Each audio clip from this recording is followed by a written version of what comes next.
How's it going, everybody? My name is Splattercat, and welcome back to the Nerd Castle. Today is a special day because we'll be starting a new Let's Play series. Today we're going to be playing Expeditions Conquistador, and it is a open-world, free-roaming, semi-like Mountain Blade, but turn-based action RPG strategy game, which is very similar to, say, if you crossed maybe Might and Magic and then mixed it with Mountain Blade. That's what you would end up with. So it features turn-based combat, but it's almost a bit of a choose-your-own-adventure story as well. So there is going to be a lot of text, and I can't tell you how much we're going to get done in this first episode because the character creation is pretty substantial. We're going to be covering a lot of ground here. So without further ado, let's play the game. And so first things first, we get to choose our campaign. Now, Hispaniola is going to be the only one that's available right now, and we get to choose between normal difficulty and Iron Man. Now, because I am a giant wuss bag, I'm going to go with the normal difficulty, and we're going to begin the game. And so here we get to create our character. Before we go much further, I did want to offer some explanation to the game. So during the course of this Let's Play, you're probably going to read and hear some things that may be offensive to you. And so as a Native American myself, personally, I was a little antsy about playing this game. I was like, well, you know, it may be glorifying a time in history that should not be glorified, but before I decided to cast judgment on it, I wanted to play it first and see what the subject matter was, because this game could be done in a classy manner, or it could be done in a very, very offensive manner. And so I haven't gotten very far into the game, but I will tell you that some of the language is not used in the modern world anymore, and in fact would probably get you punched if you used it on the streets. So bear that in mind as we go through here.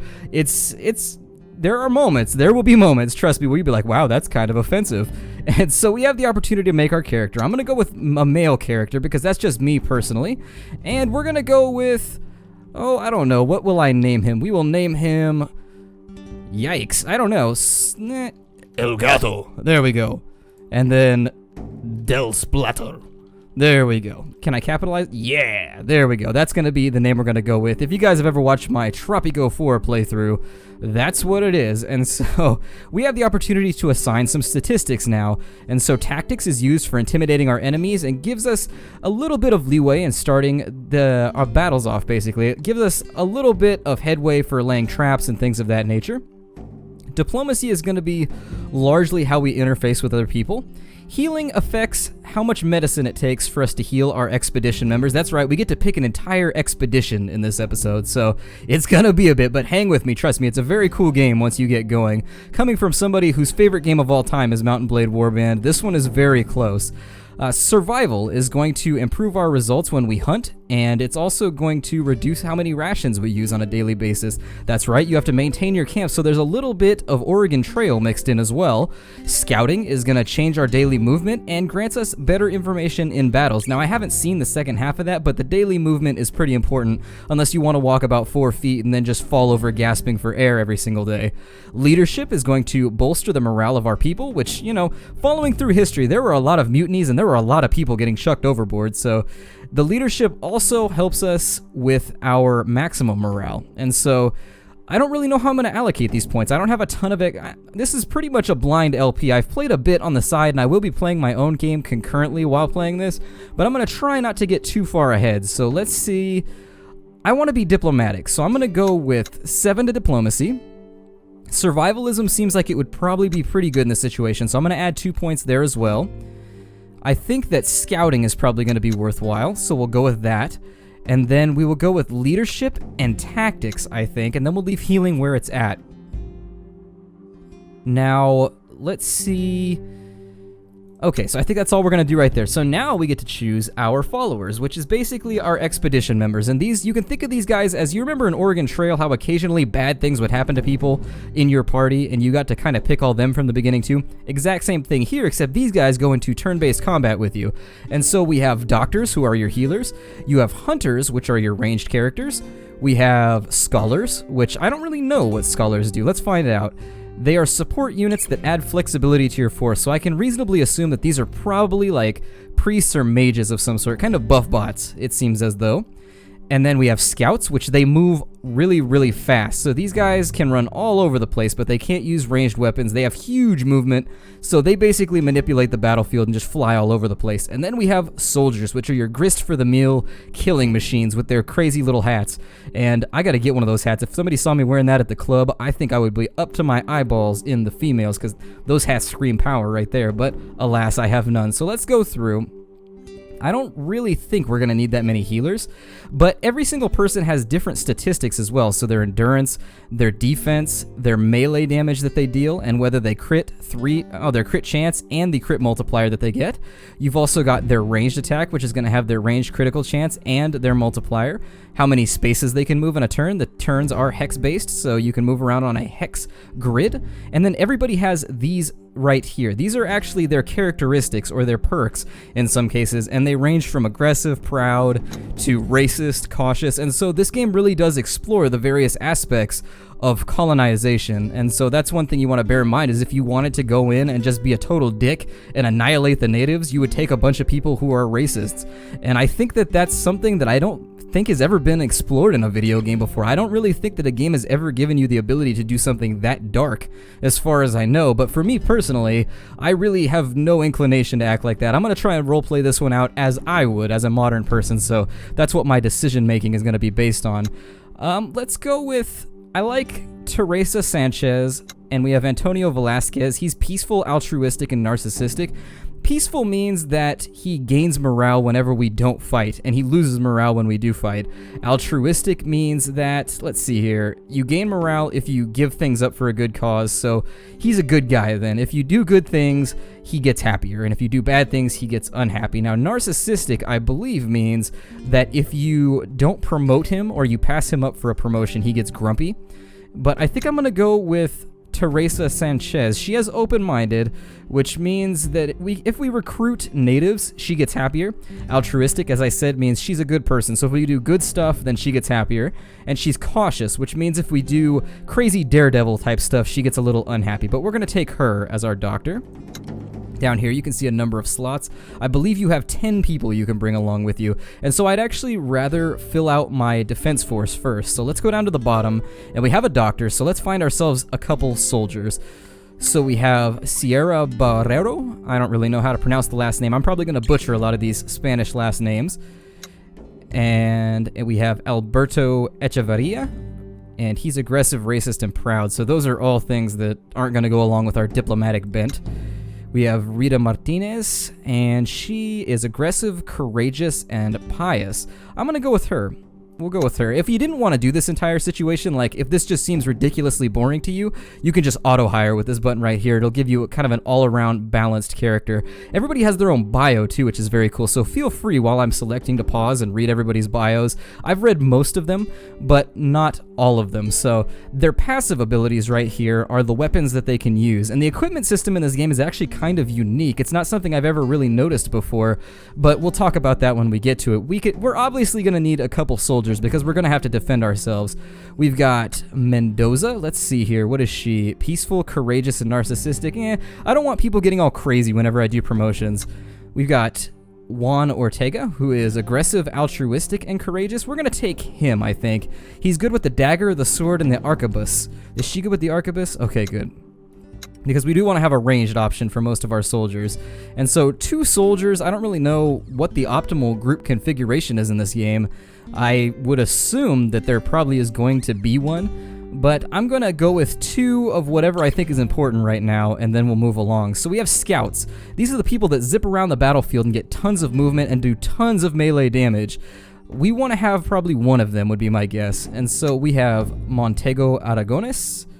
And he is peaceful, cautious, and adventurous. I don't want to have too many peaceful people because we are going to get in fights from now here and there. He's peaceful too. Aggressive, open-minded, and pious. We may be taking part in some blasphemy during the course of all this. Pious people tend to get in the way when you deal with the natives and they want to do their own native religious stuff. The pious people tend to jump out of their pantalones whenever you do that. So I'm going to avoid that too.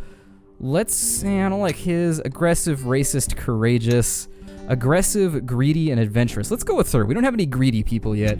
Greedy people, I think, are, yeah, when we get stuff. So if we find stuff, they're happy, but if we give things away, they're basically the opposite of altruistic, would be my guess, if I had to put it in a nutshell. And so we hired Vidal. There's her little symbol down there. We have scholars now. I don't really know how useful scholars are going to be. These are not a character that I've had a lot of experience with. He has like a crazy crown.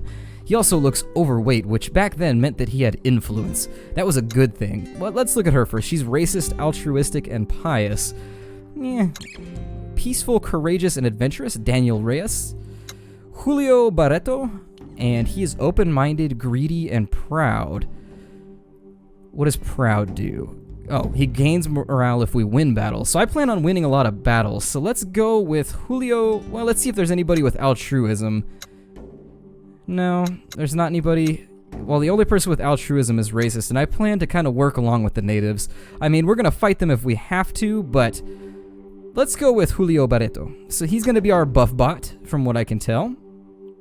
And scholars, it's given him a little cross down here, so I guess they might be religiously affiliated, I guess. Hunters, now these are our ranged guys, and I'm a big fan of I'm a big fan of, oh god, I almost said I'm a big fan of racist characters. I don't even know where that came from, but anyways, I'm a big fan of ranged people. I think it's because it was on the screen at the time, I don't know. Sometimes when you're reading something and talking at the same time, I've noticed that about commentating, it just pops out.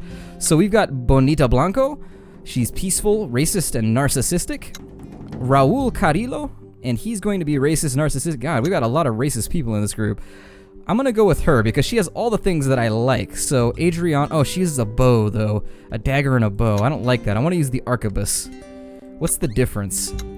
It seems like it just does lower damage. We're going to go with him. We'll go with Rafael Lopez. And so there we go. I'm going to get a couple of these guys because I like ranged characters. Cautious, proud, and pious. And he's got a feather hat. He looks like a red mage from Final Fantasy XI. We're going to go with him. And he's got like a bitchin' hairstyle. This man has panache. He has zazz. And so we're going to invite him because his zazz is just overwhelming everything. We have Gabriela Ibarra. And she's aggressive, open-minded, and greedy. I'm going to take her too. I'm actually going to take a fistful of hunters because I feel as though that's probably a good plan. Ranged combat tends to be pretty good in games like Might and Magic and things of that nature, so I'm going to stick with that. We could probably use another healer. I doubt one healer is going to be able to police all these people. We have Pedro Alvarado, or Marisol Costeles. We already looked at the other ones. I don't want to have too many peaceful people, so we'll go with Alvarado. And then I left one space open, so I guess I'll find myself another warrior here. So I'm just going to pick through really quick and see what I like. Let's do peaceful and courageous. Seems like they would be at odds with one another, but let's see. I really want to avoid too many peaceful people. How can you be a peaceful soldier? That seems like, I don't know. That seems like you might have conflicts of interest quite a bit. We'll go with... Yeah, we'll go with him. He's narcissistic, but we don't have any narcissists thus far, so we'll stick with that. And so that's going to be our group. Now, you look here, we got bonuses to all of our stuff from the people that we recruited. And so if I was thinking a little better about all of this, I probably would have stuck with it and tried to even out my weak points. But we've got enough doctors. I like our stat spread. Our leadership's a little weak, but you can't gain any buffs to that anyways, so, you know, it is what it is. Pause and read the background right here. So I'll give you 3, 2, and 1 to pause and read this background, and then we're going to jump straight into the game. 1518. That year, the Maria Teresa left Spain and set sails for Santo Domingo. Each of us had our reasons for going, but on the sea, they did not matter. The fraternity was our family, and we followed our Capitan. In the worst moments, we learned who we could trust with our lives. The troubles only strengthened our resolve.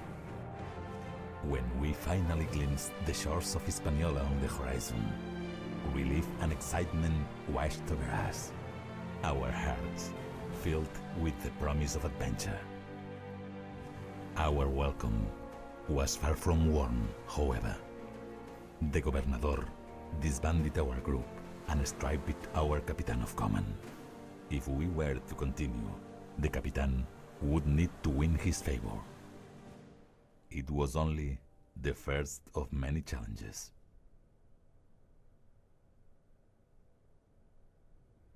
And there's the load screen. There aren't many. Everything seems kind of seamless in this game, so those don't happen too often. Now, here is how the game is played. This is it right here. And so this is my character right here. This represents our entire group. This guy has a quest or a location of interest for us, his little fleur-de-lis. Up here at the top left, we have a number of buttons. We have the settings button. We have the party button. We have the, I think this is the goals. Yeah, this is the quest log. And then over here we have our inventory. So right now you can see we have 800 valuables, 20 equipment, 80 medicine, 100 rations, and we have no craftables. But I will talk about what some of these things do in the future, and so we will get to them. Now let's go talk with this gent. I'm going to read the dialogue because there is a ton of talking in this game. Like I said, it's a little bit of a point and click. It's a little bit of a choose your own adventure mixed with, say, Mountain Blade and Might and Magic. So let's get right to it. It says, as soon as you disembark, you're accosted by a group of soldiers led by a tall, heavy-set man with graying hair, dressed in a captain's army uniform. Halt! By order of Governor Bernardo di Manzanero, I am confiscating your vessel and all her crew and cargo. We have some options here, so we can say preposterous, and we can get indignant about it. We can threaten him and say, oh, never mind, we can drop names. We can say that we're basically like rich and famous. Or we can ask what his justification is. We're going to ask for his justifications. And it looks like he took all our stuff. It says, it typically does not please the governor to give justification for his decisions, but he has instructed me to instruct you to go to the palace and speak with his grace forthwith. Perhaps you can pry an explanation out of him.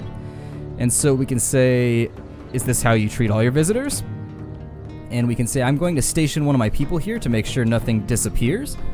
Or we can just agree with the decision and we can say that he's being a good soldier. I'm going to station one of my people here because I don't trust these shifty dock workers. You never know with their syphilitic antics. And so let's put somebody here. There's a number of people here. They're all enthusiastic for the job. I'm going to put a soldier here. So let's put Juan Ortega here. He sounds like he'd be good at guarding stuff. It says you signal for Juan Ortega to head back into the cargo hold, and he nods and takes off. A single twitch by the left eye is all that betrays Noriega's annoyance at your insult. So he's kind of grumpy that we didn't trust him, but whatever. Doesn't matter. And so we're going to leave. And now he says, oh, my name is Juan Noriega, by the way. Pleased to meet you. After he robs us, he wants to shake our hand. I think I'll count my fingers when it comes back. And I will tell him I am El Gato del Splato. He nods and lets you slip past him. Then he gets back to the business of impounding everything you own. Oh, a man of business. I can't begrudge him for that. So let's zoom on out. And so this little cursor turns red when you can't move to a location. The movement's a little strange, and it is turn-based. Up here at the top, you can see how many days have passed since we started our adventure. We've got our movement points, which since we're inside the ring of influence of a city, we're not going to lose those. And we have our rations, but since they took all of our stuff, we don't really have the option. We're going to go to the palace here. Entering Alcazar de Colon, you are led to the office of Governor Bernardino Manzanero. The governor does not seem particularly pleased to see you. Well, it's likewise. He just took all my stuff. He robbed me. He robbed me blind. Ah, Senor del Splatter, I'm glad you could come here so quickly. I'm not going to correct him because he already took all my stuff, so basically I can't defend myself anymore. I'm going to ask him what all this is about. Straight to business, then. Very good. I know your father by reputation, a powerful man back in Spain. But this is Hispaniola, and now you answer to me. I will not let a spoiled nobleman's son pay his way to the New World with his father's money. I have better uses for your men and supplies than to waste them chasing after foolish dreams of fortune and glory. Do you understand? Well, I kind of paid for them to come here, man, so they're my people and they serve me. The corner of the governor's lip curls up condescendingly. They serve the Spanish crown, and here I am. Oh, here I am, the Spanish crown. Your men and your ship are going nowhere without my permission, and you'll get no such thing as long as this colony is under threat. The fact of the matter is that your troops are needed here. We have been having some problems with the natives recently, and our suspicion is that various groups of them are preparing for insurrection. You would do well to serve your king and his representative in this manner. Well, I can tell that there's not going to be any real way out of this, so I'm just going to say, what will you have me do? Go down to the fortress and find the quartermaster, Umberto Il Rosso. He will insist on testing you, and I see no reason not to indulge him. When he is done with you, return to me, and we will discuss how to proceed from there. Formulaic, let's do it. And so I see a fleur-de-lis down here, so let's go talk to him. Let's see what's going on. Finding the fortress is not difficult, and now that you're no longer in a hurry, you have time to take in the new city on your way there. You find Il Rosso smoking a pipe in the shade, evidently enjoying the warm climate while he watches some soldiers train in the courtyard. He addresses you with a very friendly voice. So you're the new arrival. I saw your ship come in. I dare say it's quite impressive.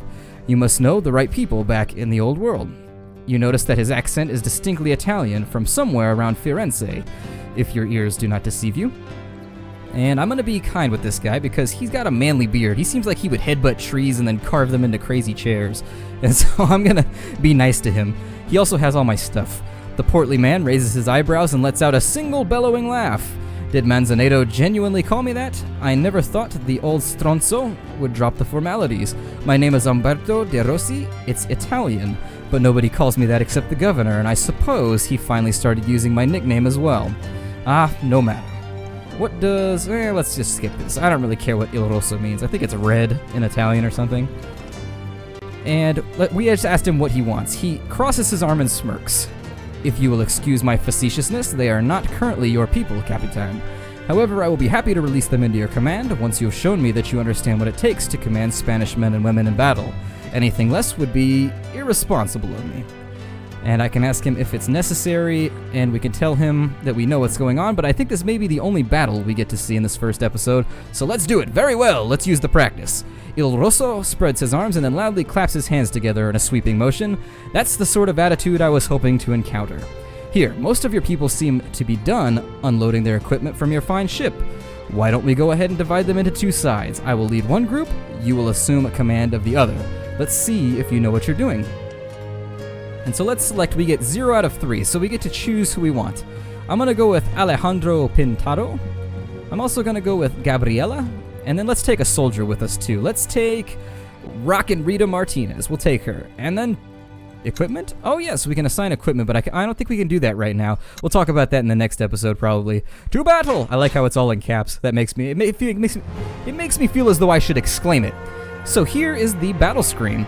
And it's everything that you would expect from a turn-based game. Now, these objects right here can provide you with some cover if you get behind them from ranged fire, but we're not going to hide from the rages of war right now. We're going to move and attack. Now, at the top right here, the blue dot means that they have movements left, and the red dot means that they have an action left. If these actually dim out, then you no longer have movements and or actions. Now, what you can do is if you look at the grid here, the light green spaces are where I can move to without using up my action as well. However, if I need to move a long distance, I can go into the dark greens. Now, if I cross into the dark greens, I'll lose my action. You've also got these abilities right here. She's got Rebuke, which means I can kick somebody in the face like a manly man and knock them out of the square in front of me, which for a ranged character is probably going to be pretty useful. Now, let's take a look, and we'll take a shot at Luisa Rios. And so fire away! Yeah, there it is. We sunk your battle gear, maybe. Let's move over to this green space right here. I like how she runs like she's carrying a tremendous amount of weight. Now, when we mouse over, I didn't talk about this, but there is statistics there. It says we do 20 to 25 damage with 71% accuracy, so we might miss on this one. Since they don't, well, they have one ranged unit. This guy, what does he have? Oh, he has a poleaxe? That's wild. What's his ability? Flawless defense. It says it has a 1-turn cooldown and adds our melee attack to our defense. So if we're going to soak some damage, I guess that's probably going to be useful for us. I'm going to shimmy around here so that I have cover from this ranged unit, while at the same time I'll be able to close with their melee in the near future. I'm going to pass my turn, and what does this do? Oh, we can retreat. That's good. I hate it when games don't have retreat keys. Let's see what our opponent does. So she fired a shot. I love the sound effects. They sound just like flintlocks, matchlocks, and arquebuses, which have a beefy sound to them. I like the sound effect, and I'm glad they chose what they chose. And so we took one round on that volley, and they're actually going to dance in and out of cover. What a cowardly move. Oh god, that's a little unfortunate. Let's fire with our ranged people first. So we're going to take a shot at him, and we missed. And so before going any further, I'm going to move her down and behind cover. We're going to take a shot with our other ranged character as well, and that did a little bit of damage, and then we will dance her behind cover too. Down here, it's got kind of a update. It lets you know what's going on. Oh, we can check out traps too. Like I said, this is semi-blind, so we'll see how this whole thing goes. I'm going to move him up to right there, and then we'll pass the turn. And yeah, I was going to say, that kind of tossed them for a loop. What is he doing? Oh, they healed, so maybe that's a doctor. That's unfortunate. And so he caught a little bit of healing there, and she popped into a defensive position. He can move up. Now, there are some D&D-esque rules to this whole combat, and I want to let you know what they are. If you move into somebody's range, so the circles around them, or the hexes around them, they get a freebie attack on you if they're facing you. Also, if you try and leave their attack distance, they get a freebie attack. So attacks of opportunity do exist in the purest sense of the D&D form, so be aware of those. We'll move him in, and he'll take a swing at the doctor. Haha! 42 damage from our poleaxe, our mighty poleaxe. We can't really move out of range, so I'm going to step back in. And let's actually move a little bit forward to make sure that our accuracy increases. I want to make sure we blast these fools. We got to ride out on our enemies here. And so let's kill the doctor first. And so we've shot the doctor now. Usually considered in the Wages of War to be kind of a cheap move to shoot the medic, but she shot at me first, so I think it's fair. Shot at and missed, shit at and hit. You know how they do it. And we've dropped her, so they're already down a character. That is one of the things about turn-based games, is the first person to eliminate a character tends to get a pretty substantial advantage. We'll pass this turn with the space key, and we'll see what happens. She's gonna oh, she moved into my attack of influence area. That's good. She's passing on through, so she's got a shank. She just shivved a bitch. It's unfortunate, and then that guy just stabbed us in the face with his sword. I'm going to move around behind him. Hopefully he doesn't get an attack of opportunity, and then we will attack from there. Sneak attack! Haha! And so from here, we're going to blast him in the back of his head now. There it is, and so down he goes.